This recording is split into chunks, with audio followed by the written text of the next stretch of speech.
Triple double hat trick, I know the code too. Ice trade, go for trade, yeah we cold too. Getting paper on these player haters, old news. Money on the other line, so I'm not gonna hold you. Money on the other line, so I'm not gonna hold you. Money on the other line, so I'm not gonna hold you. Money on the other line, so I'm not gonna hold you. Money on the other line, so I'm not gonna hold. My agent just said we made 100 flat. Make it back and make it stack, this like no Steven Jack. Put my rings up in the camera like I needed that. Up in the air and at the rim is where I meet them at.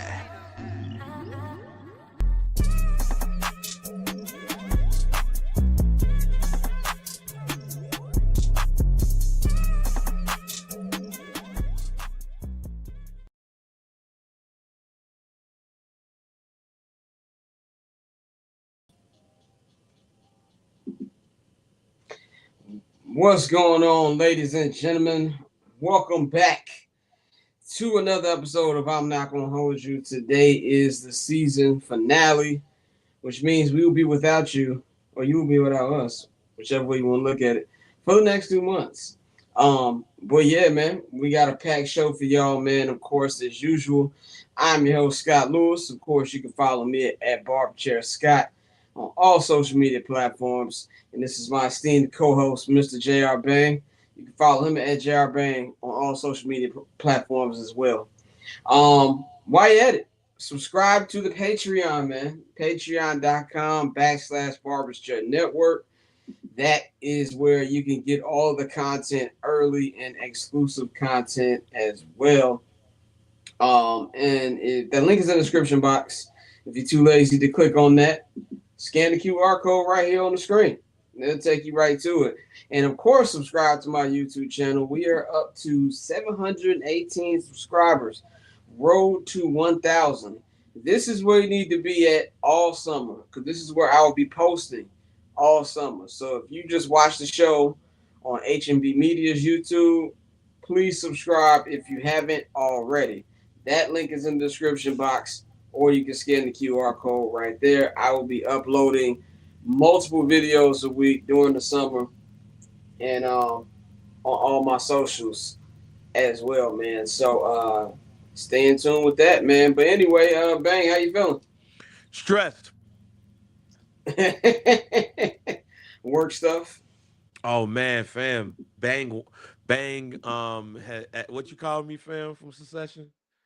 Bangs Whams. I called you Bang Wamsgams. Yeah, yeah, that's me. That's been me today. I'm tired, but you know what? And then your camera went out. So I'm gonna talk why Bang gets his situation together. But anyway, shout out to everybody watching. Yeah, man, I'm feeling good. I'm tired as well. Been a busy couple days. So definitely looking forward to talking to you guys. Shout out to everybody who's been watching my new, I guess you want to call it, series on Instagram, Scott's Backyard Takes, where I give y'all any takes that's on my mind from my backyard. I'm going to be doing it all summer while it's warm enough for me to do that out there, man. So I don't know what happened to Bang, but I guess he's coming back home. Anyway, man. We're going to be talking about the NBA Finals, obviously. That crazy game 2 days ago. Game 5 is tomorrow. The New York Knicks will try to win their first NBA championship in 53 years. The last time they won a championship, I was 15 years away from being born. That's a long time. While the Spurs, as shameless as they are, and we will get to them, trust and believe, I have a lot of stuff to say about that basketball team if I haven't already said it. And I know I have. I'm just going to repeat myself for y'all who haven't heard it. They're going to try to stretch this series to a game 6 as well, man. So I think we got Bang back. Are we good to go?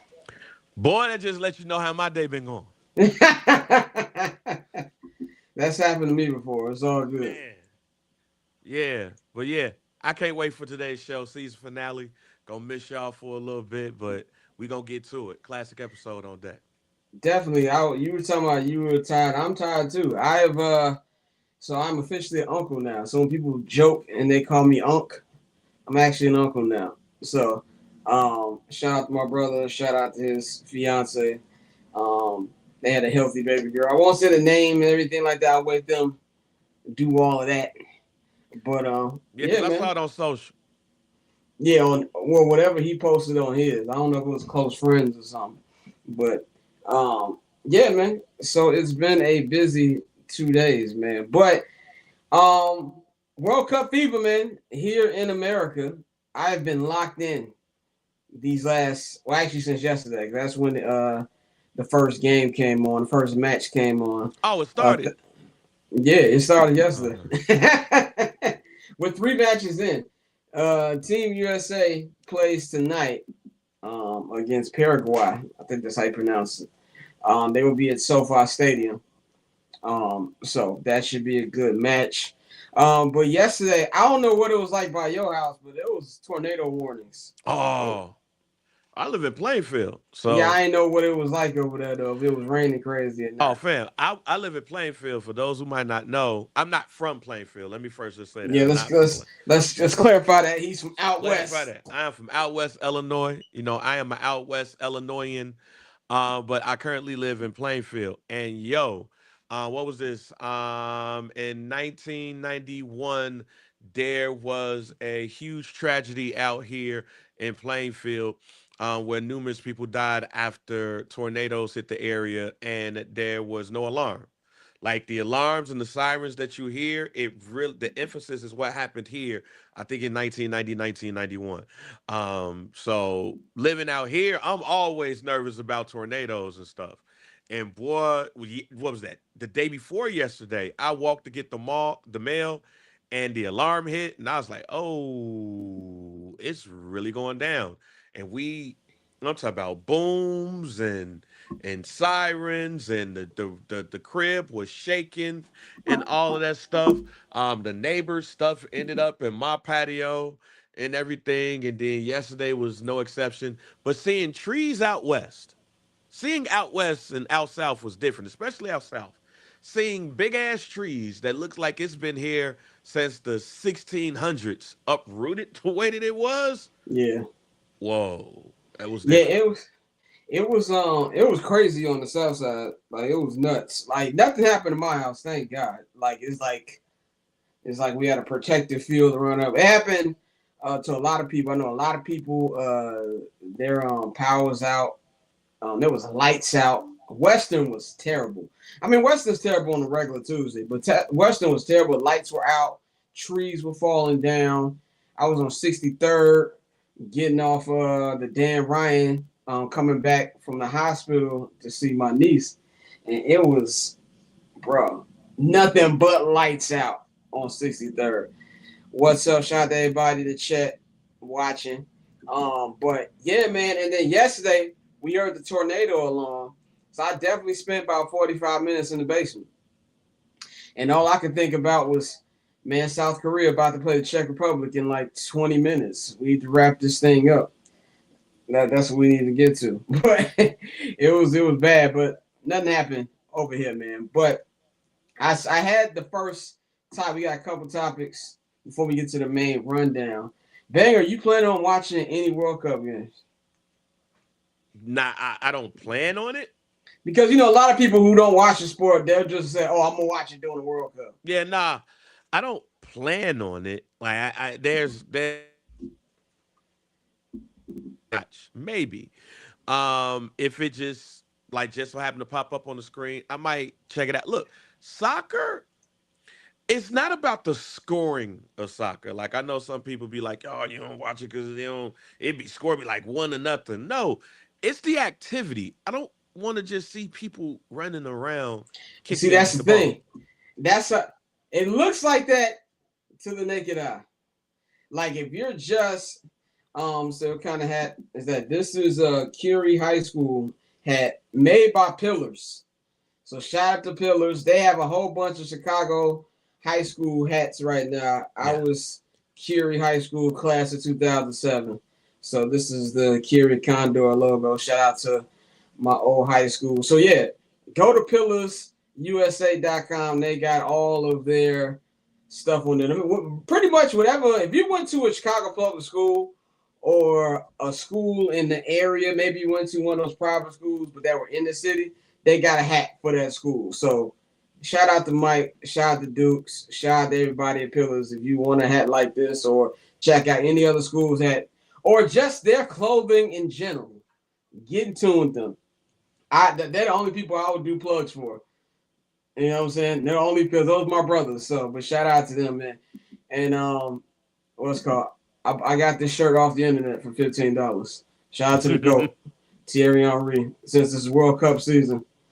But anyway, like I was saying, to the naked eye, it looks like nothing's going on. Because this time last year, when I was only watching, see, this is how much of a snob I've become. I don't like calling it soccer. I really don't. I call it football. Because if you look at it, you hitting it with a foot. Like, if you really think about our football, why is it called football? Outside of field goals, punts, you're never hitting the ball with your foot. But I digress. When you're just watching it, it looks like nothing's going on. For years, like, well, how can people watch this? But once you know what's happening, it's like watching the NFL, or once you know, like, the tactics or strategy behind it, is a million things going on. But I definitely understand where you're coming from, because I was there just a year and a half ago. So I definitely understand. As I said on a pod this week with the homie Tosin, this will be the first time watching the World Cup sober, because I used to go watch it with the homies and not knowing what's going on. But that's what I've been doing, man. But one thing that the World Cup has made very entertaining, I don't know if you've been following this dude on Twitter, or at least follow what's going on. I think his name is Freddie La 7. He's a German guy, and he's coming to America for the first time to watch the World Cup. And he's just traveling. And he's finding out every bit of American culture, and he's just loving it. Like, he went to Waffle House. He enjoyed that.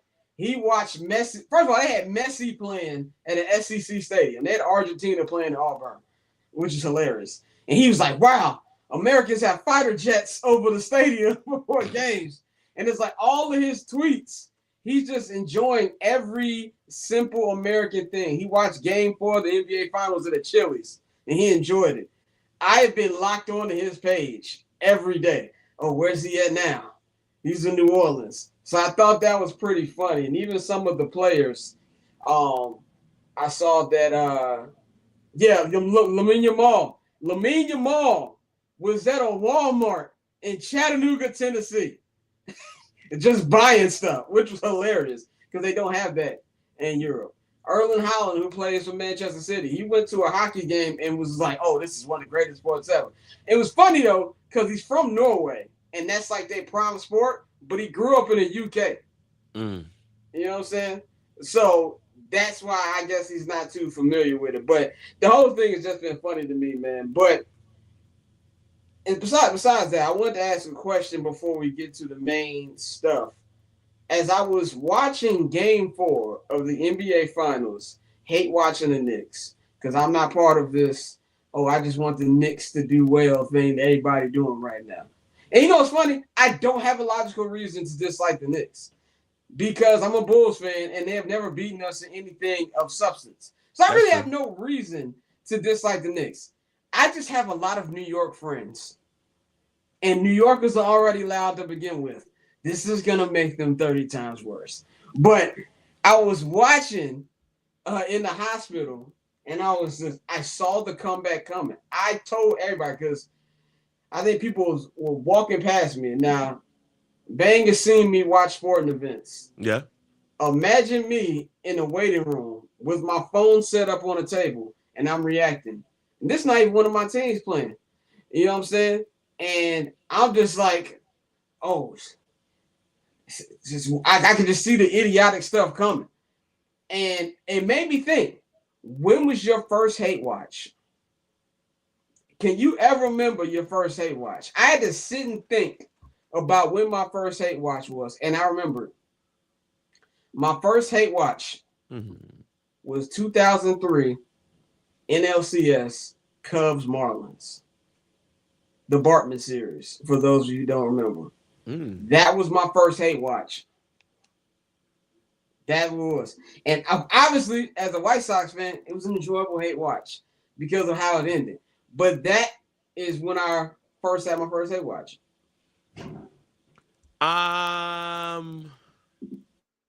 Damn. I would say that my first hate, thinking about it, my first hate watch might have been the Denver Broncos versus Green Bay Packers Super Bowl.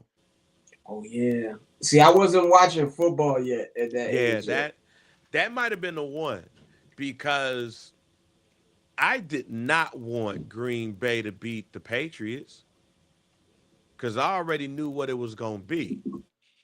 But I was not really a John Elway fan, but I definitely was. I don't like Elway either. Yeah, I was not a John Elway fan, but I rather him win than Brett Favre. And Brett Two in a Favre, yeah. row? Oh my God, like two? Like, nah, that would have been so disappointing.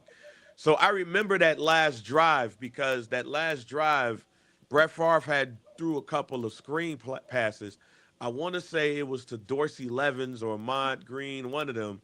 And I was like, yo, they about to get close enough to be in striking distance, and they end up losing the game. And I was like, oh man, thank you. That might have been the first one. However, I think the most impactful hate watch that just didn't go well was when Aaron Rodgers won the Super Bowl. Oh yeah, because that one did not go well. Right, because while that might have been the first, I don't think I truly was like, yo, I hate Green Bay at that time. I just didn't want them to win. But I was for a while, an undercover Pittsburgh Steelers fan. Honestly, I think every black person was. I love Pittsburgh until I found out Ben be taking it. That's right. So seeing the Pittsburgh Steelers out there, it's like, yo, ain't no way in hell I'm going for Green Bay. And I hate Aaron Rodgers. I hate how he got here. Yeah. Not just I hate Aaron Rodgers. I hate how he got here.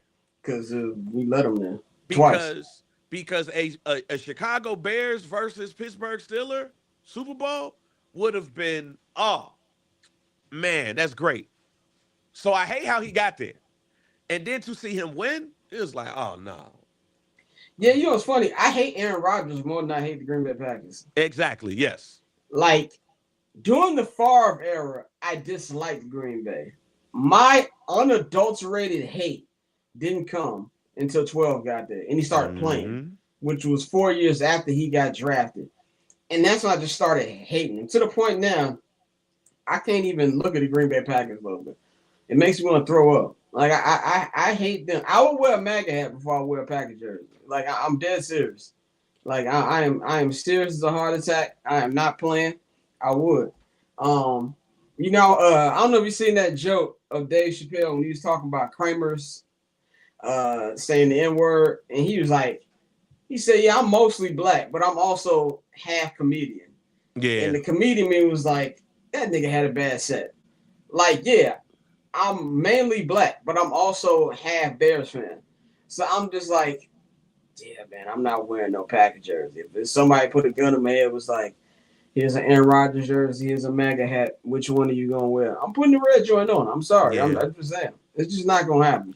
Ain't no way in hell I would wear anything. Like I had on green and gold one time and was like, yo, what the hell I'm thinking? I really try not to put cheese on my food during football season. I'm very serious. Yeah, I try.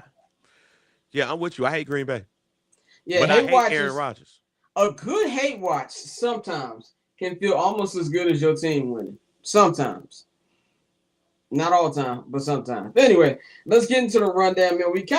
Unfortunately, we got to start it on a somber note, but I feel like we couldn't get through this show without showing some love to this person. Beginning of the week, three-time NBA champion, greatest announcer in in Bulls history, in my opinion, Mr. Stacey King, passed away this week. Hasn't been an official cause of death. I've heard things, but it's not my business to put that information out there. Um, anything like that, and I think Bang accidentally muted me. Yes, I And did. so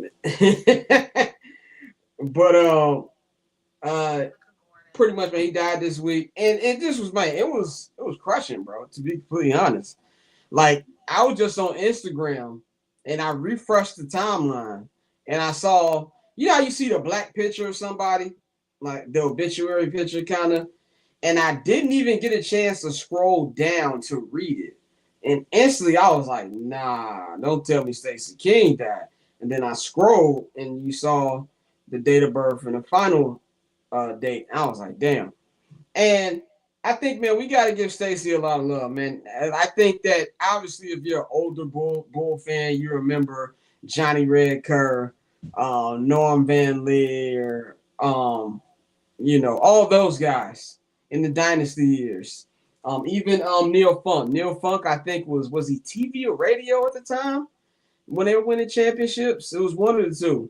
But Stacey was the voice, I believe, for Bulls fans who are under the age of 35. That's exactly what that is.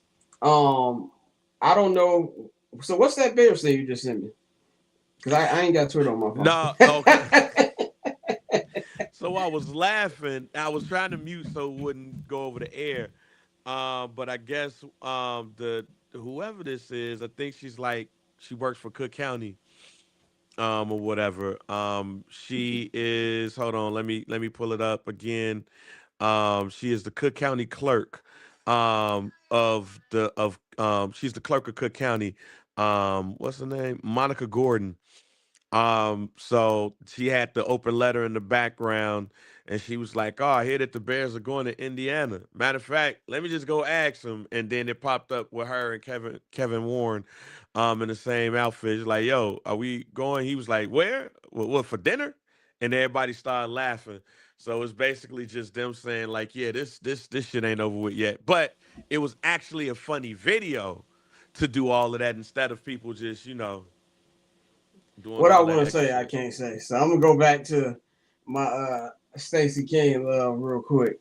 But yeah, man, for him, I feel like if you're somebody who wasn't of age, or like the last championship the Bulls won, I was 9, but I was gonna be 10 in like 4 months. So we can round up and say I was 10. Say, ooh, But my era that I remember every day is the D Rose era bless and you. things like that. And Stacey King was the voice of the post Jordan Bulls. And he became the only reason to watch the Bulls post D Rose era, man. So I just want to give love to him, his family and friends, and just send them up in prayer, man, because it's definitely something very tragic. Anything you want to say on Stacey before we move on? So real quick, I used to work at Best Buy in North Riverside. Shouts out to Best Buy 320. And I remember when I first started working there, in 2002. It was a random conversation that we was having, and they was like, "Yeah, the only celebrity that comes up in here is Johnny Red Kerr." So I was like, "Wait a minute, what?" Like, yeah, Johnny Red Kerr be coming up here to shop. So apparently Johnny Red Kerr lived in like North Riverside, in the North Riverside area. Which when I looked at the report, Stacey King lived in the River Forest area. So he was, shouts out to the west suburbs. So I remember seeing Johnny Red Kerr come up in there for the first time, and I was like, yo, that is Johnny Red Kerr. And he used to come in there all the time, Jack. He used to come up in there all the time. And I remember when he died, literally the first thing that I thought of was, damn, he ain't gonna be coming up in Best Buy no more. But outside of that, Johnny Red Kerr was the soundtrack of the Bulls championship run. And anything that you hear from Bulls TV is from Johnny Red Kerr and Wayne Larrivee. So when Stacey King died, first thing I thought about was that was the voice of Derrick Rose's era. The last great era that we had, not long, but the last great era we had in Chicago. But he also was that sportscaster, that color guy that got us through the terrible times. He was very entertaining, win or lose, which reminded me of Harry Carey. But at least he got to see some. Well, Harry Carey got some successes too, 84, 88, you know, but He wasn't there for 2016. he wasn't there for 2016. So it made me look at local TV differently because we're not talking about a national figure. Like we're not talking about Matt Gukas or Mike Fratello. We're not talking about like the Doug Collins, Mike Breen. Mike Breen. We're talking about local here. I remember when Ron Santo died and how the Cubs were hurt with Ron Santo dying, but that was a voice you were not going to hear on the radio no more. And the difference between Johnny Red Kerr and Stacey King is Johnny Red Kerr was retired. Stacey not only was not retired, he was in the prime of his broadcasting career and is cut short. And it made me look at local television and how important it is to sports and to the city. No diss to Chicago's CHSN, but you got to pay for that now. It's not free. You got to pay for that. You have to pay for that experience that years ago we got with Stacey and we got with Johnny Red Kerr and we got with others. It's like, damn, that sucks. We got to pay for this. So honestly, it made me think of local sports television and how it's not free and you have to pay to see people that are the voice really of a generation. And for this generation of hoopers, or at least that Derrick Rose generation, he was the voice. I don't want to put any pressure on who replaces him, but that's a lot. One.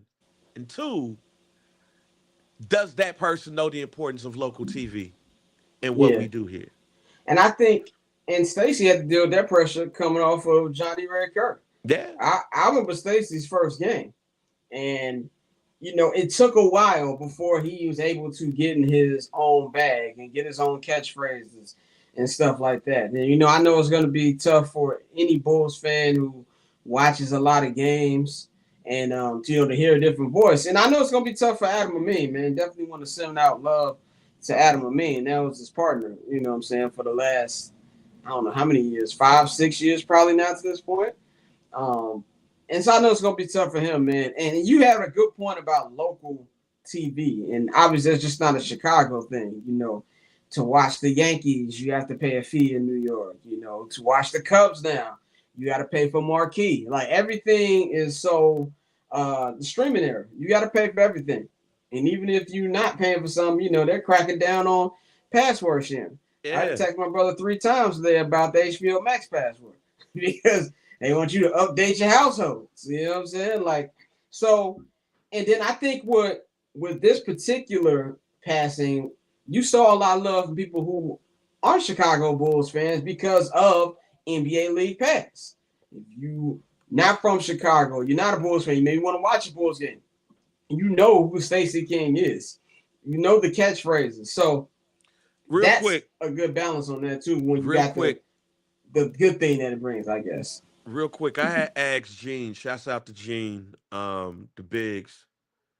I had asked him, why is it so many Chicago Cubs fans? I never asked that question before. WGN. And WGN. I did not realize or know at the time that I asked them this question that WGN was seen all over. Like they were a superstation like TBS. And the reason why you have so many Chicago Cubs fans is because of the Superstation and people being able to see Chicago Cubs from different cities. But that's also why Harry Carey was so beloved, because when you're watching WGN, you're watching Harry Carey and you're watching the lovable losers, but you're watching a team who's losing consistently, but you're listening to the most the most hilarious, funny, cool as hell color commentary that you're gonna get in not your city. And that's why Harry Carey became a national figure. That was Stacey King. To hear him on Sports Center when there's a Derrick Rose highlight, the Get Home Safely, the Elizabeth joints, you know what I'm saying, and all of the other things, Jimmy Buckets.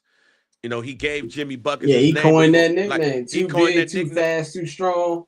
Right. The Dragic dunk call. Yeah, he gave Jimmy Butler his nickname before Jimmy Butler was getting buckets, and then he became Jimmy G Buckets. The G stands for gets.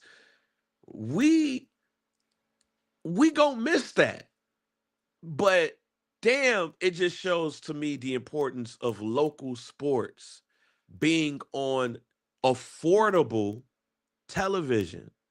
But to know that there were people paying $20 to see Stacey King because the team is terrible is, yeah. And somebody can't spell nigger. They forgot the I. This is hilarious. Ready Ngger. You forgot an I there, pal. He forgot an I there, Anyway.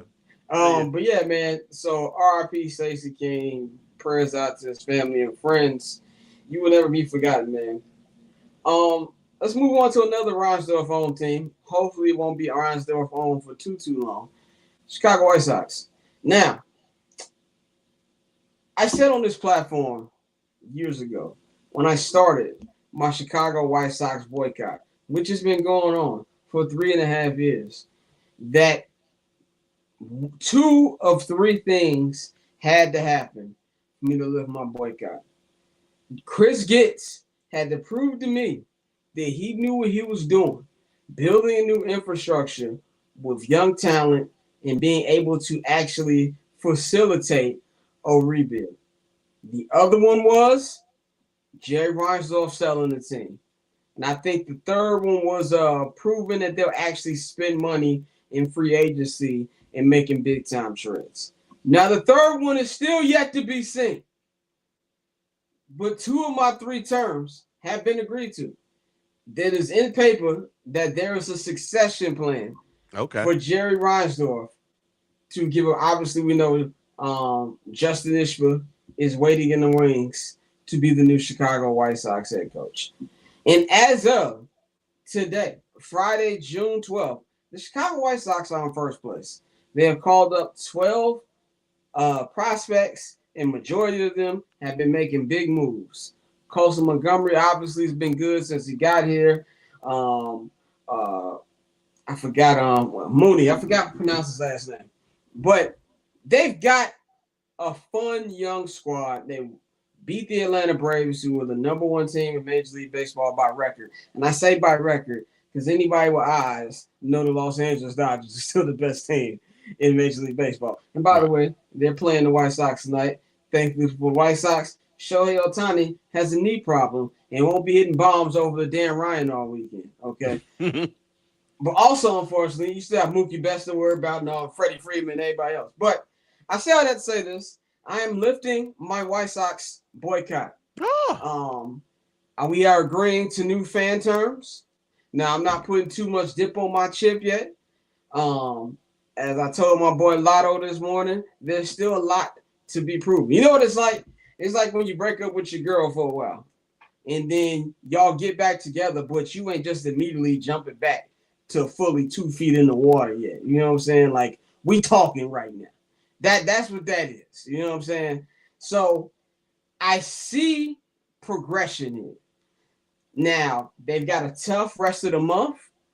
You still got the trade deadline coming up, and the White Sox still have to prove to me and every other White Sox fan that when there's an opportunity to get a proven player, either via trade or free agency, that they will spend the money to get said player, which they've never done. They've never done it. Even when they won the World Series, they didn't do it. The highest contract that they have given out in their almost 150 years of being a baseball team is $75 million to Andrew Benintendi, who is having a record terrible season right now. So that is still yet to be proven. But I'm seeing these young guys play. You know, I've been box score watching. I have still yet to watch a full White Sox game front to back since September 2022. God damn. So this is not. I don't know. A lot of people thought I was BSing. Like, no, this was a legit boycott. Oh yeah, you legit. This was almost a presidential term. You know what I'm saying? And this is not just the White Sox. This is their West Side cousin, the Bulls. I'm gonna get to them in just a second. I have been boycotting both Reinsdorf teams. And honestly, bro, it's pained me, okay? I love these two teams. They won the World Series on my 17th birthday. I have an autographed Frank Thomas glove. You can see right here. This is an official lineup card from Game 4 of the World Series. Not Game 4. This is it's Game 1. Game 1 of the World Series 2005. I love this team. But what I do not love is negligence. It was never about wins and losses. That's why I think a lot of people get it twisted. People was texting me after the Cubs series. Oh, they're winning. It's not about winning. I'm a Bears fan. I can deal with losing. Where's the plan? Yeah. And I didn't feel there was a plan. I feel there's a plan now. And so that's why tonight will be my first White Sox game that I am watching front to back since September 2022. You got the free, I signed up for the free 7-day trial, and we're gonna see where this goes. Now, as far as their West Side cousins, they still now here's the thing. A lot of people don't know this, and then we'll move on to the NBA Finals. The Bulls are my first love. Yes, I am a diehard Bears fan, obviously. I love the Bears more than some family members. But the Bulls are my first love. The first ever sporting event that I remember watching in my life, 8-year-old Scott was watching Michael Jordan in Game 6 of the 1996 NBA Finals. Now, my parents told me I used to watch sports with my grandfather, but he died when I was 2, so I don't remember any of that. But I remember watching Michael Jordan. Yeah, I remember watching Michael Jordan in 1996. So the Bulls were my first love. The Bulls made me think that winning was just supposed to happen. Yeah. I went to 3 straight parades as a kid. And then Mike retired, and I was quickly brought down to earth that this just doesn't happen like that. And I learned the hard way. So with the Bulls, they have an opportunity here to lift their boycott. Because unfortunately for the Bulls, the Reinsdorfs are never selling that team. The White Sox aren't a cash cow. The Chicago Bulls are a cash cow. 100%. So I'm just hoping that Michael Reinsdorf allows the basketball people to do basketball things. Because you can still have a bad owner and be good. Look at the New York Knicks. James Dolan is a terrible owner, but he lets the basketball people do the basketball things. Now, what Joe Cowley said about the Bulls, he never says anything good about the Bulls, is that Michael Reinsdorf has never said no to a price. AK and Eversley just never brought a big deal to him. This is what he said. So we'll see. They've got the 4th pick. They got the 15th pick, and I heard they're trying to trade up from the 15th pick.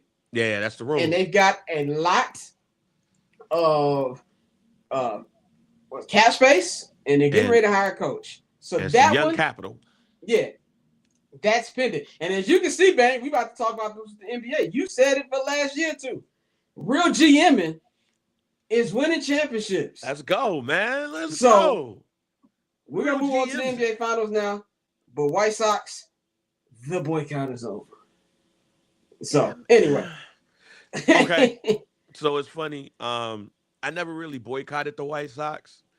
It's just I boycotted paying for looking at local teams. That's what I'm boycotting. I am That boycotting is a having to very split. fair boycott. Yeah, I am strong on that boycott, which has hurt my sports fandom. But I'm like, yo, why am I paying a dub every month to look For at bad team. to look at bad teams? Yeah. Right, that grinds my gears. But I also said on this platform and on some dude that I believe that the Chicago Bulls the are the least respected franchise right now in Chicago. It is at the dumps. And when I had said that, you was like, "But what about I the don't White know. It Sox?" might the Chicago Sky. They're terrible. That is But a terrible I organization. don't really count them. Okay, so you mean out of the major Yeah, teams? out of the major Okay, I joints. got you. But if we were to count everybody, the Chicago Sky is the worst, probably in sports. Yeah, but out of the major But out of the teams, major teams, it it's the Bulls. is the Bulls, the most irrelevant franchise. Because even still, like the Sky is not irrelevant. They just terrible. But they got a number of people on there that make them relevant, The right? Blackhawks are terrible too, but they're the Lamborghini in the hood meme because of Conor Bedard. Exactly. So that's what I think about the Chicago Bulls. But I remember when I said that, you had said, "What about the White Sox?" And I was like, "Nope," because the White Sox look like they got a plan, and they're gonna have the number one pick. So you got a Oh yeah, I plan, forgot about that. like you Yeah, got a plan and the number one pick. yeah. Now, did we expect the plan to start moving at the pace that it This moved fast? this Absolutely fast? not. Hell no. They're That better team. than the Cubs right now. Not only are they better than the Cubs, oh my God, they're fun to watch even when They're they entertaining lose. watch. They Yeah. are entertaining watch even if they're losing. It's just the energy, and not only is it an energy, it's a young energy because now Braden Montgomery is now the 12th player that's been called up by this organization. So they have a lot of young energy where they hope to grow within this team and being able to spread that for years to come inside of with an organization that surely needs it. And then imagine this team really in its prime by the time we get to the 2030s and we get to a situation where we're in a new stadium. The Bulls, on the other hand, they still got some work to do, y'all. They still got some work to do. And not to add this to it, but quite honestly, what has happened in the past couple of days don't help because it puts a black cloud over the You talking about the Knicks organization. stuff? Nah, I'm talking about the Stacey King joints. Like Oh yeah, yeah, yeah.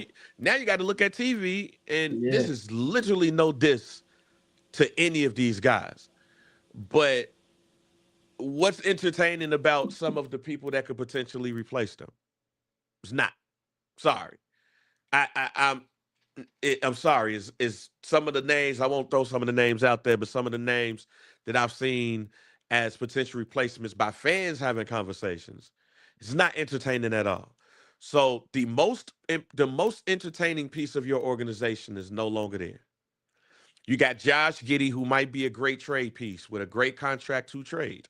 You got Matas, no Hinsdale folks that's out there that's cool with Caleb and everything. But when you look at him, PCA and Caleb, like he's the third man on the totem pole and stuff right Yeah. there. I mean, PC ain't that far ahead of him, but But he a yeah. little bit more, hey, but he a little bit more PCA the most gassed athlete in this city, and hey, I'm not hey, just saying that because he's a Cub. hey, I'll take the gas than what I'm getting from Matas right now. I was about to say, I trade Montes if I got the right deal. I mean, dun, dun, dun, dun, like that's where I was going.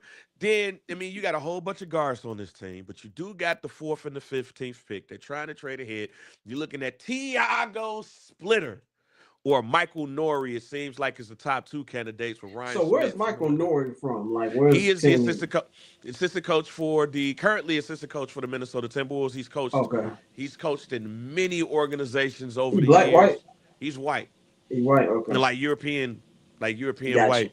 I just don't want Wes Unseld Jr. I No don't want him disrespect to either. that black man. Keep him far away And from don't. Madison Avenue. Hey, your daddy was the king of the Washington Wizards slash Bullets in the 1970s. He was the first player to win. I think he was the first player to win Rookie of the Year and MVP.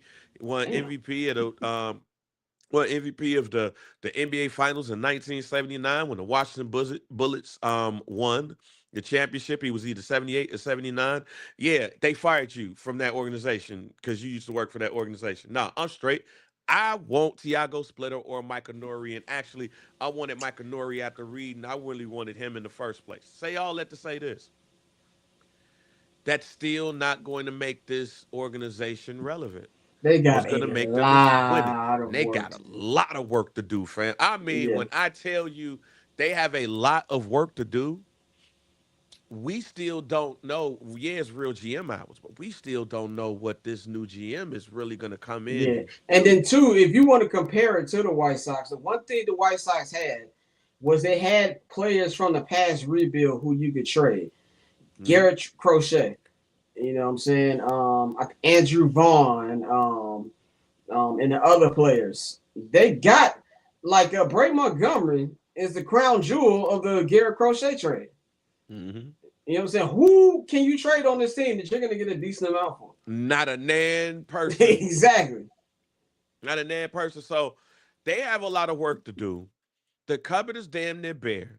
You might have to get rid of a young player in Matas who's from here in order to get a piece. Josh Giddey might be out too. If you're trying to move from 15 to let's just say 5, 6, 7, you're going to have to give up some pieces. And it looks like Darius Acuff is somebody, or Wagner, one of those two are two people that they covet. The question is I ain't really seen nothing with the Bulls and Caleb Wilson, which is very interesting to me, I which haven't is everybody seen has won. one connection, and I'm kind of upset about that.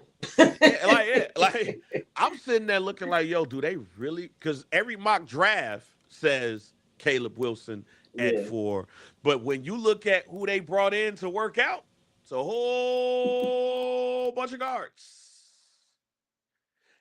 I would not yeah. be surprised that I, when the draft happens, it's a surprise. it went nothing about the Bulls was surprised me. I just want to get that out there. Number one, I just want to say to Bulls fans, it's gonna be a long road.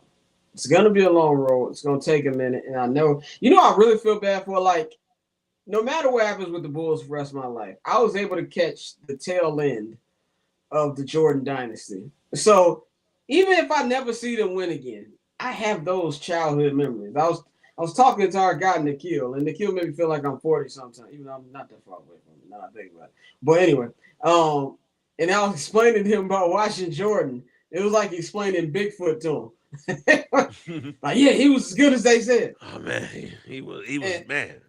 and that's why I feel like a lot of younger fans, like my personal take, we gonna finally move on to the NBA Finals. I don't love that 2011 Derrick Rose thing as much as other Bulls fans do, because you know why I don't. I look at it as a missed opportunity. That's what stands out to me about that era more than anything. As fun as it was to watch, it was a missed opportunity.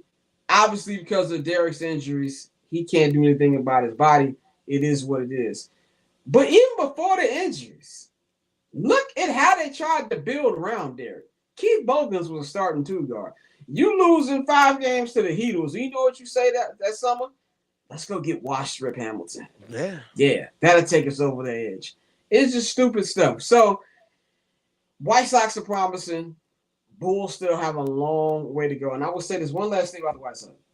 And everybody keeps talking about, division race. They got the second out of the 3 wild card races. Playoffs does not really matter this year. I just want to stretch that. The development of these young players is the number one thing. If you can come out of this season and you can say you got at least your core 3 to 4, successful season. If you make the playoffs, it's a cherry on top. Mm-hmm. So I don't want this, even though they've been playing very well. I've been watching baseball for almost 30 years. The season don't start till August. And honestly, even if you're within 5 games and on September 1st, you got a shot. So there's just so much more baseball we play. They play the Dodgers this weekend. Then they go to New York to play the Yankees.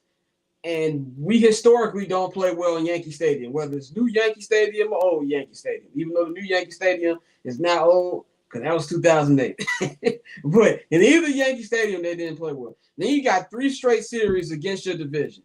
So there's a lot more baseball to be played, but I like what I'm seeing. Anyway, Let's go to the NBA Finals, man. Game 5 of the NBA Finals kicks off tomorrow night in San Antonio. The San Antonio Spurs are down 3-1. They had a 29-point lead. Mid-third quarter, just 48 hours ago. Now, Bang, you originally picked the Knicks in this series. You and Pat picked the Knicks when we did our preview. I picked the Spurs in 6. Obviously, that cannot happen. If the Spurs do become the second team in NBA Finals history to come back from 3-1, they got to win it in 7. There was no part of me on Wednesday that thought the Spurs were winning that game. No part of me. I don't know what it was. I didn't care if that lead was 30-40. I just did not. You know what the turning point of that game was? When Wemby elbowed Cat, when they were up 29, and it was a flagrant one. They had 2 shots in possession. Cat hit both free throws. Jalen Brunson hit a 3. Boom. That's a 6-point play. And then they started doing stupid stuff. Like I said, I've been watching basketball. I know I keep saying I've been watching stuff for 30 years. I've been watching basketball for 30 years. I have never seen a performance as stupid as what I witnessed Wednesday night. I understand we're in a new era of basketball where people shoot threes. I've made peace with that. I understand. I hate it, but I understand. But they weren't even taking good threes. It was dumb threes. And Wembanyama, as talented as you are, as generational as you are, you got a lot to learn, my boy. You are 10 feet tall. Put ball in basket. There's no reason you should be doing light tap-ins and trying to do super layups. Dunk the ball. Stop thinking you Kevin Durant shoot for a 3-point line. It was just like, I was like, if they can make this a 15-point game by the fourth quarter, they're going to lose this game. And they cut it down even less than that by the fourth quarter. And this is just one of those things where, as bad as the Spurs were, and De'Aaron Fox, I've said all season that they were going to sacrifice you to give Dylan Harper more minutes. Brother, that time is coming early. I didn't know they were paying him $220 million. I must have missed it when they gave him an extension. I understand the market. It's not about the player. It's about the market. But good Lord, that is way too much for De'Aaron Fox. He has been point shaving all series. When they missed that shot, the Knicks, and they got the rebound, the Spurs got the rebound with 15 seconds left, and this idiot decided to go to the basket. Let them foul you. Shoot your free throws. Make them shoot a 3. It was just idiotic. It made no sense. They were giving up offensive rebounds. And, I don't want to sit up here and not give the Knicks credit because you still got to make those shots and come back. But good Lord, the Spurs gave that game to them. It was like, hey, we don't want it. We don't want it. In every game of this finals, the Spurs have had a double-digit lead. In all 4 games, they have blown it. So I don't care if they're up 50 tomorrow. They going to know it's not over, and the Knicks going to know it's not over. And that's the problem. And for everybody sitting up here saying, oh, they're young, they'll be back. We said that about the Boston Celtics 2 years ago. We said that about the Milwaukee Bucks when they won 5 years ago. They said that about the Nuggets. Thunder. They said that about the Thunder just last year. Not only did we say it about the Thunder last year, we said it about the Thunder when they lost to the Miami Heat. Yeah. We thought that team would be back. That 2012. This is a new era of the NBA. The 70s are back. We finna be having random champions every year. If somebody does repeat, it's going to be looked at as a three-peat. Because a three-peat ain't never happening again. It's already been 24 years since the last one. It's not ever happening again. So I do believe the Spurs will win tomorrow. And one of those fake, we got to protect home court type games. But not only are they going to lose game 6 on Tuesday, they're getting washed. They're going to get beat through Earth's crust. And I don't know if you've seen New York got the game 4. There might not be a New York City when that final buzzer goes off. Oh, man. It's going to be insane. And I don't think that it is a hot take to say this will be the most important sports championship in America since the 2016 Cubs. It is that influential. Like, I think my dad was 15 the last time the Knicks won the championship. That's how long it's been. So, what are your thoughts on what we saw in Game 4? So I'm talking about literally when they went up 29. I said, damn. But then I told my wife, I said, this game ain't over. Matter of fact, hey, Nick's still gonna win. I'm going to go to sleep. Wake me up before the game is over with. So she did not wake me up. I woke up and it was 30 seconds left. And You woke up right at the end. like right at the end. And then she was like, wait a minute. Yeah. I mean, I was like, wait a minute. Oh, so they actually did come back. She was like, yeah. And they look like they're about to win. Like, I didn't, it's messed up what I'm about to say because I probably went to sleep on one of the greatest sports games of all time. But I didn't want to see that Oh, you shit. did. Oh, you But here's the did. thing I didn't want to see that shit. I didn't want to see that train wreck because I knew what was going to happen. Bro, it was I it was knew it was going to happen. And you infuriating. want to know why I knew what was going to happen? I didn't go to sleep right when it was 29 game 20. I didn't go to sleep right when they was up by 29. After they went up by 29, they shot 5 consecutive threes before I went to sleep. It's like they That was was probably in the stretch or where they missed 8 straight.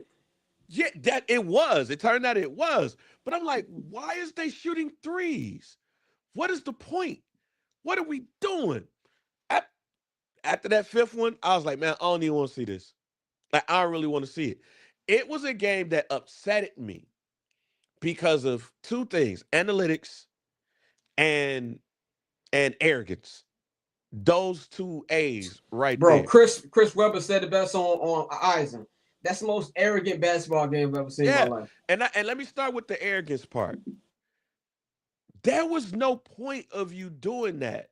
So I really felt like they believed that New York, in New York, was going to give up and say we'll fight in game 5.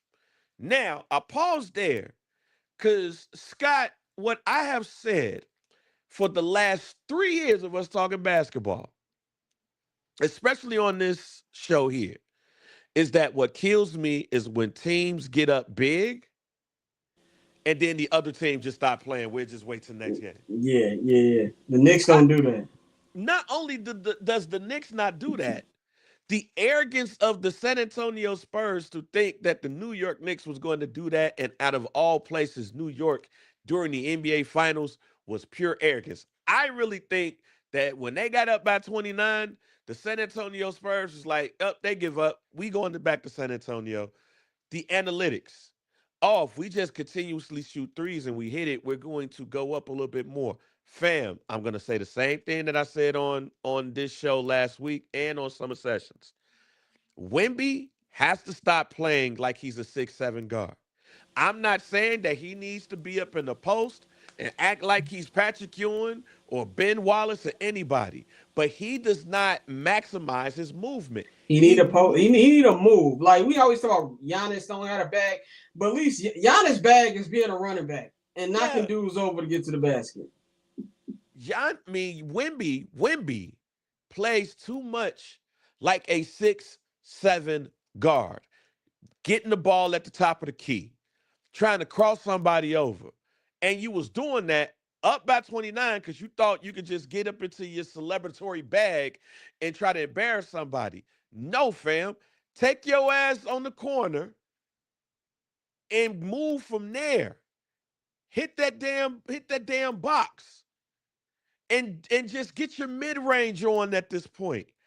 Get your pick and roll on. Stop trying to be Paul George and be a seven That foot. was a Paul George Yeah, performance. he plays like Paul George.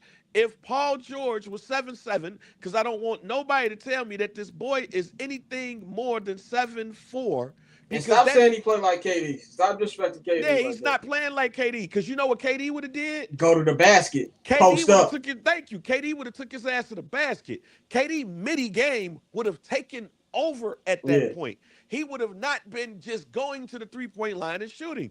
No, you're playing some Paul George shit. And for that, that's why they lost. Because the analytics of today's game makes it look like the three is the most important and the easiest shot to make. When in fact, if you're 7'7", take your ass in that box and shoot the midi if you don't want to body up with somebody like Cat and be beaten up. He does not maximize his movements. Go watch a tape of Antoine Jameson and see how this nigga be having the ball in his hand for less than 2 minutes and still get his joints off. And for anybody that want to talk shit about Antoine Jameson, go look at how many points that Antoine Jameson has scored in his NBA career. Go back and watch Warriors, early Wizards, Antoine Jameson. Right.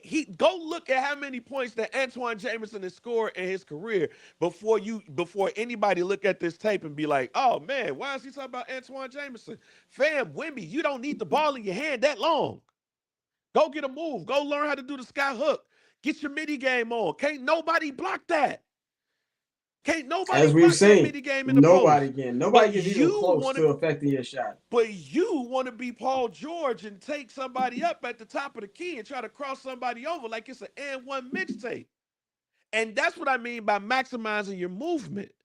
And understand that you are over 7'4" tall. You ain't got to go body nobody up. But use that post if you want to play like Kevin Durant and stop acting like you 6'9". And that is one of the main reasons why they are in the trick bag that they in. Because if that man was playing like his size is, pause, they would not be in this situation. They would actually be dominating the other side of the ball. They will be up 3-1. Not only would they be up 3-1, now this is when I understand Kenny Atkinson was like, yo, analytically, y'all should be winning this series. But y'all are playing dumb basketball. And De'Aaron Fox, he should know better. He should know better. But I don't even put that game squarely on his shoulders. I put it on Wemby, fam. Because Wemby is 7'4" plus. And he's playing like he's a wing. No. Go dominate that post. And that don't mean you got to body somebody up. Use that mid-range game that nobody can block. If anything, go watch a Tim Duncan tape. Go watch. And he has no excuse. He got easy access to Tim Duncan and David Robinson whenever he wants. He said it himself. He sees them all the time. Stop spending time with monks and just spend a summer with Tim Duncan. Like that. That's just really what he needs to do. And the thing about De'Aaron Fox, if anybody knows how to guard De'Aaron Fox, it's Mike Brown. Remember, Mike Brown got fired for benching De'Aaron Fox. And so all this is coming. I want to close this thing on the Spurs, and I want to give the Knicks some love. Orlando put it in the chat here, man. He said, not going to lie, Buddy should be fired. This series is over. Look, I am so glad there was not a white coach on the opposing side because I did not want to go in on this black man. But that was the worst coach performance I've ever seen in my life. And that is terrible because Tim Floyd and Jim Boylan used to coach my basketball team. And this is worse than anything that those two have ever done. It was just terrible. I don't even know why he was calling timeouts. He wasn't doing nothing. And I am not overreacting when I say this. That is a fireable offense.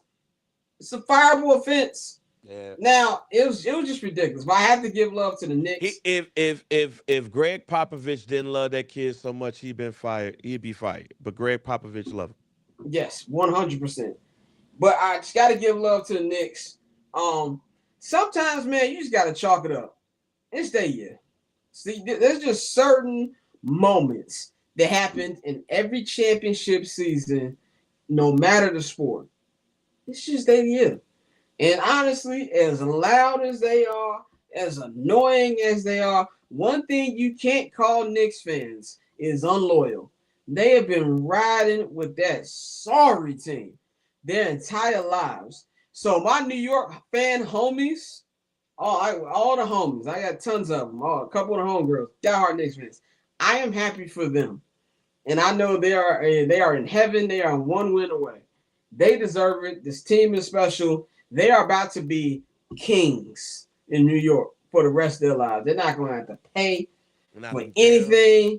You know what I'm saying? You know how, when I was looking at Game 3 and the Jumbotron showed Derek Jeter and Eli Manning, those two are responsible for 98% of the championships in New York City from the last half a century.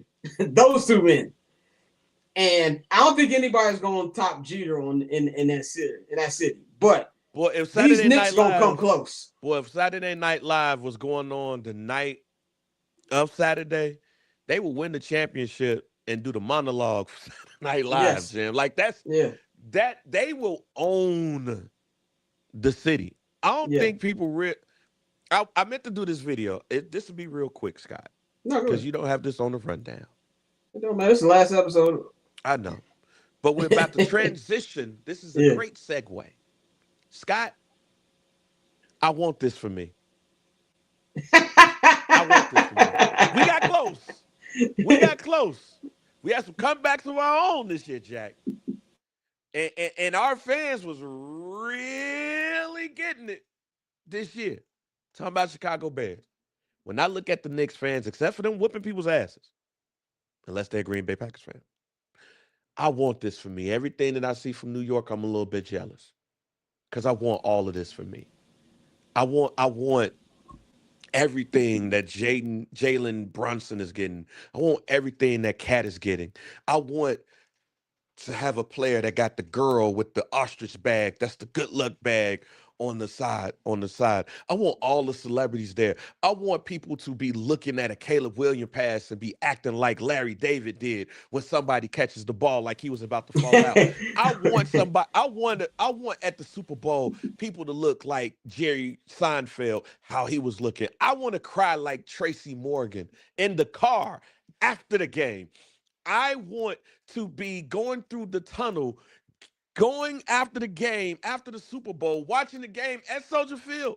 I want to be in the tunnel like, yeah, I want somebody to put me on video. I want go Knicks, go New York. I want all of that, Scott. I want all of that in 2026, 2027. When I look at this run, that's all I'm looking at, Scott. I want this for me. I want to get involved in this. But see, you know what's funny about that? I was watching Game 3 with Mike, and Mike said this. We're watching the game, and he said, you know what? I really don't like the Knicks like that. I want this for them. And this is why. Because we're the last curse left. Yes. And I thought about it. He's like, Mike is a diehard Cub fan. Diehard Cub fan. And Mike had the best 24 hours ever because his daughter was born hours after the Cubs won the World Series. Oh, yeah. It's the greatest day of his life. Hours after the World Series. They don't get no better than that. So he said, my Cubs won. Now the Knicks won. The Bears are the last curse that is left. The Red Sox broke theirs. White Sox broke theirs 20 years ago. It's literally, I'm not even going to talk about the Browns because some people just are never going to be there. And that's them. Sorry to all my Cleveland people out there. At least we got a quarterback and a coach, and I can see the road. You know what I'm saying? So I'm with you. I think that I want those same emotions. That's what I was thinking too. And we experienced that to a degree last year. Last year was fun. But I want that too. Well, and we saw a little bit of it. We had celebrities coming to these playoff games this year. You know what I'm saying? Spike Lee got no affiliation to the Bears. He was at both playoff games. Right. You know what I'm saying? The amount of celebrities I saw there was crazy. Now, obviously, it's not going to be Knicks level celebrities. And I was telling my mom, she was like, why are there so many celebrities there? She was like, well, they bandwagon. I'm like, no, these people are from New York. They're diehard Knicks fans. They just happen to be famous. Did you see old girl from Law and Order? Yeah. She looked like she was guarding women. And she was crying? Yeah. Was going through it. The only person who didn't need to be there was Taylor Swift, but we're not going to get into that. Everybody, all them other celebrities are diehard Knicks fans. You know what I'm saying? So I'm with you. I want to feel that And it's to the point where, and I have a lot of Knicks fans homies where they were like, they haven't even really thought about the Knicks winning championship. I'm the same thing with the Bears. I think like maybe 5-6 years ago, I stopped actually realistically thinking about the Bears winning the Super Bowl. And that doesn't mean I don't think it's going to happen. But I do believe in the next 5 years, we're going to have a legitimate shot to get the Lombardi Trophy. I truly believe that. Whether we get it or not is a different conversation, but I think there will be a chance. And I never really gave my chance the opportunity to think about how I would feel if they won. Because I can't describe it. Yeah. You know what I'm saying? It's one of those things, and to see Tracy Morgan, you see all these people going to see my friends who are Knicks fans. I'm a little jealous. I'm with you. I want to feel that too.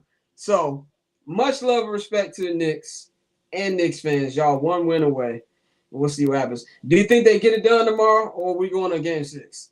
I think they get it done tomorrow.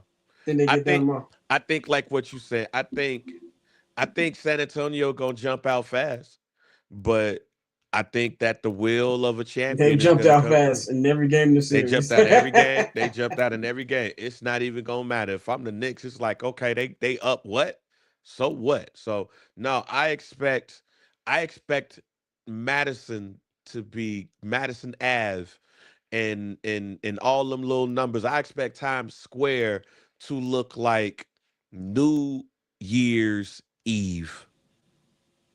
Knicks and I hope people who are throwing World Cup events understand New York's not going to care about that tournament probably to the final. I'm going to be real with you. Because when the Knicks win, they're going to party for a week. Then it's going to be the parade. Then they're going to keep partying. Then they'll probably think about that. You know, I was laughing. I'm going to end this with this one. I don't know if you saw the box seats, and it was Keke Palmer was up there. Old girl from Eternals. Shorty, Jamie Chung. She was up there. And Aaron Judge was sitting next to him. And everybody going crazy. Aaron Judge is looking like this. He's like, fuck. Now the pressure finna be on me. Yep. Like, the Yankees ain't won a championship in 17 years. That's 100 years for the Yankees. Mm-hmm. He's like, damn. It's really finna be on me now. That's 16 years too long, Jack. What are we talking about? Yeah, for the Yankees, 5 years is 20. Right. Yeah, you're right. Like what the Dodgers doing is what they used to do. Mm-hmm. That's what that is, man. But anyway, we're going to close this out with some Bears talk. And no, we will not be talking about that stadium because I refuse. Until there are shovels in the ground, I give you my word, we will not bring up that stadium on this program until there is an announcement of when shovels are going in the ground. But we're going to talk football. The Bears are out for the summer. They have 6 weeks off before training camp. So all of the off-season activities are done. Now, I was not able to go to any of these mini camp practices on Tuesday and Wednesday. I didn't have access to a car. And I was supposed to go Thursday, but my niece was born. So I didn't go. So I'm just going off the headlines and stuff that I saw at the camp a couple weeks ago. So here's a couple of headlines. So a couple things have stood out to me. Number one for me is actually we're gonna start from I got 4. I'm gonna start at number 4. I think this is the end of the road for Kyler Gordon. I think unless he has an unexpectedly healthy season this year, because I'm not talking about stats. When Kyler's on the field, he produces. When Kyler's on the field, he's an all-pro. His ability, stats has never been a question for me. It's his availability. And this is what stood out to me. 2 things that stood out to me. What Ben said, I don't really know Kyler like that. Because he's always hurt, so he's not around. He wasn't around last year. He's not around now. And then 2, he said, Kyler has to gain our trust. So that stood out to me as like, unless he's healthy, and I think his contract is very tradable. Yeah. And I don't know if you've seen from the way they've been building the secondary, they are Kyler proof in this secondary. Yep. So that but when he gets hurt, it's not as a big of a hole as it was last season. They're Kyler proofing it. So I think it's the end of the road for him. Unfortunately, I like Kyler Gordon a lot. He's a real cool dude. He's cool to talk to at the facility. Don't got a negative thing to say about the dude. He just can't stay healthy. So that's one that has stood out to me. My number 3, Caleb Williams' comfort. And he had a quote that he said in his press conference yesterday. There was a couple things in his press conference he said that was funny. When he said, "Shout out to Micah for saying he should get a vote for being the best player in the NFL." And they asked him, "Would you vote for Pack?" He said, "No, I wouldn't." But we had different things. And, but what stood out to me, he said he got frustrated in one of the practice, and one of the new receivers, I think it's Khalif Raymond. He's Yep. from Detroit, and he said Khalif pulled him to the side. Was like, "Look, so I know you get frustrated, but you're a leader. These guys are looking at you. You know what I'm saying? They're looking at everything you're doing and just pay attention to that." He said that blew him away. And he said, yeah, he was right. I got to be more stoic even when things aren't going well. But he said that it just feels natural now. He said this time last year, he was like drowning a little bit. Remember, him and Ben didn't start off so well. Ben put him through the ringer. You know what I'm saying? And so that stood out to me as Caleb's comfort. And also, number 3, this team is picking up the identity of Ben Johnson to where they're cocky, but not in a bad way. They're more confident. Like, we know what we're trying to do. We know we messed up last year with our inconsistencies on the offense. We know we got to do differently on the defensive side of the ball. I mean, there's so much accountability everywhere to the point where I told you, Ben is sitting in defensive meetings. I talk about there's a lot of heat on Kyler. There's a lot of heat on Dennis Allen this year. I just want people to know that.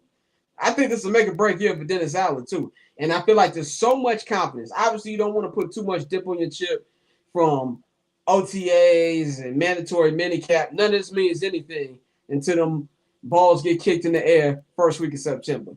But there's a quiet confidence about this team that I like. My number 2 thing that's come out of this offseason workouts. Donald Wright is getting an extension. It's coming real soon. It's what I've heard from multiple sources. Some of the big guns in the Chicago Bears media space, like Brad Biggs and Courtney Cronin, they've been saying it too.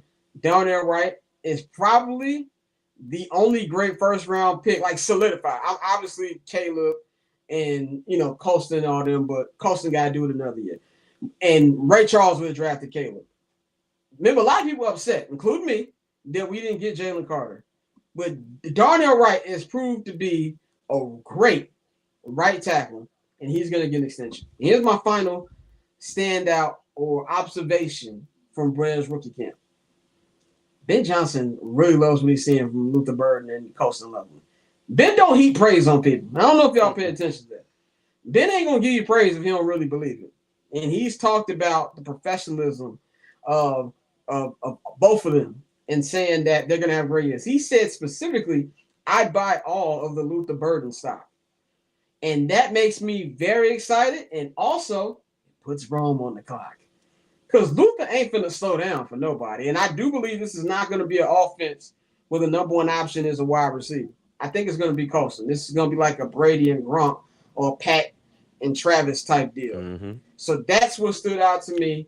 If there's any, I'm very confident heading into training camp in 6 weeks that the Bears are going to get off to a good start or a good summer. So any thoughts on my observations, anything you want to add? By the way, shout out to you in the chat. It said keep up the good work. Shout out to you for watching.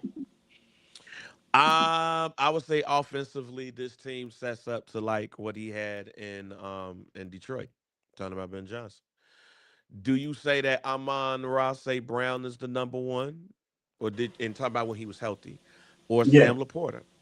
Like Sam Laporta, Sam I think Sam Laporta, Laporta. right? Yeah. That's what I'm saying. Like, but they were both Pro Bowlers, and they were both great players.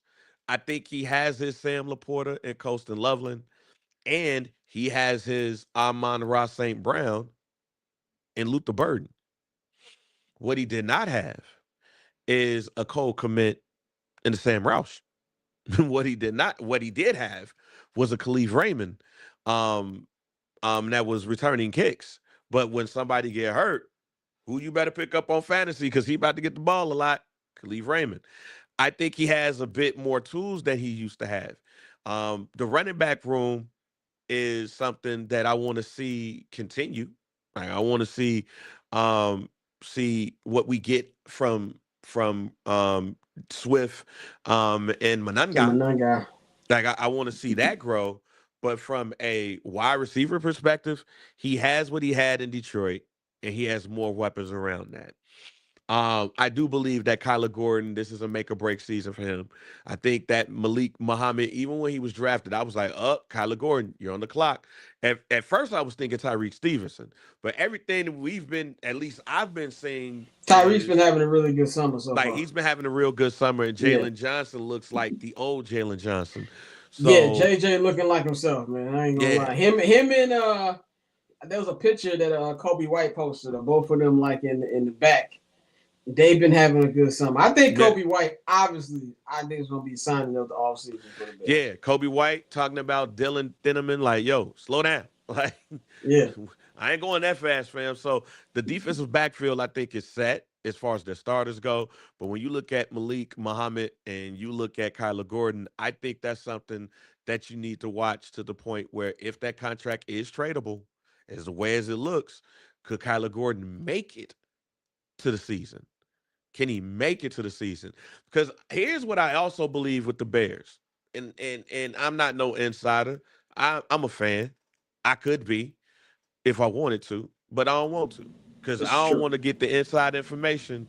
I don't want to see how the food is made. That's the one thing about being an insider. I don't want to It see how the definitely food is made. changes your fandom I don't. 100%. I want to keep my fandom where we at, where I ain't gonna hold you, and how it work. Like I'm the fan on the best damn sports show. Period. With that being said, like I'm that person. With that being said, I don't feel like Ben Johnson got a lot of patience for certain people and No. some things. No, he ain't got a lot of patience, period. And when people say you rather get rid of somebody early than late, I think Ben Johnson is the epitome of getting rid of somebody earlier than later. And when I look at people like Cole Kmet and Kyler Gordon, I look at people where I could see Ben Johnson saying, "Oh, I'll get rid of them person now and get the max from them, than getting rid of them too late and keeping people around." And here's the thing: I don't think that Cole Kmet is one of those people because I think that he likes what he could get from three tight ends, Pauls, and what he has with the rest of the wide receiver room.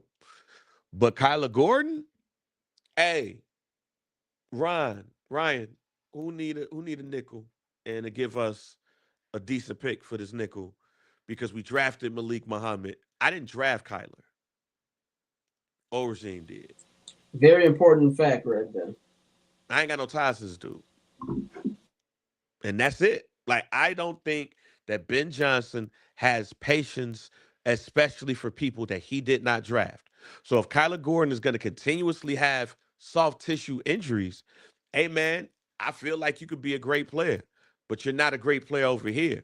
So I'd rather you go be a great player with the Tampa Bay Buccaneers or whatever, and I'm gonna get my pick back, and I'm gonna get the pick. I'm gonna get the player that I feel that is going to put us over the hump. Kyler, you're on the clock. 100%. I definitely agree with that. It's gonna be interesting because I want to see if they're gonna make any roster moves before training camp starts. Because y'all know how I feel about that defensive line, and I said I've given it up to God. But I'm really interested to see if that's something that happens over these next couple weeks. So we'll see how that goes, man. But anyway, so we got for y'all. This is the finale. This will be the last time that we are seeing y'all on this show till the end of August, where we do our NFL season preview. And 2 months go by fast, very quickly. But I'm not gonna stop dropping content. Obviously, Bane gonna keep doing his shows and things like that. But I will still be dropping. I'm not gonna hold you content on my YouTube channel and on the Patreon. So please subscribe to my YouTube channel. If you watch the show specifically on H&B Media TV and you're not subscribed to my YouTube channel, please subscribe to the YouTube channel. I will be updating multiple times a week all summer, breaking news, my thoughts on any type of sport, Bears news, NFL news, a whole bunch of stuff. The link is in the description box, or you can scan the QR code right here on the screen. That'll take you right to the YouTube page. And of course, subscribe to the Patreon. Everything goes to the Patreon first. All of the links in the description box, man. So we appreciate y'all for watching this entire season since August. This has been a long season for the show. I want to thank everybody who's helped the show. I want to thank all of our guests we've had this year. I want to thank Dante. I want to thank Nikhil. I want to thank Courtney. Everybody this year. And of course, my guy Bang right here for joining me each and every week. Anything you want to say before we get out of here? Anything you want to plug? Nah, man. Glad to take this break. You know what I'm saying? Talk to y'all when Me too. football season starts, but at the same time, we got First Black Champ that's gonna be coming out. Some dude is on a little bit of a hiatus again, so it's becoming summer sessions, but we'll be back. And then some of the other stuff that we're working on, so be prepared for that. Definitely, man. I will be recapping the NBA Finals as soon as it's over on my channel, so look out for that. I got some World Cup content that's up on the YouTube page if you want to check that out. And the next time you hear from 79th and Hallis, we'll be closer to the season too, because my brother is a father now, so he's not gonna have that much time. So anyway, man, that's all we got. Follow us at Barberchair Scott, at JR Bang. Enjoy your weekend, enjoy your summer. We're gonna holler at y'all at the end of August. We up out of here.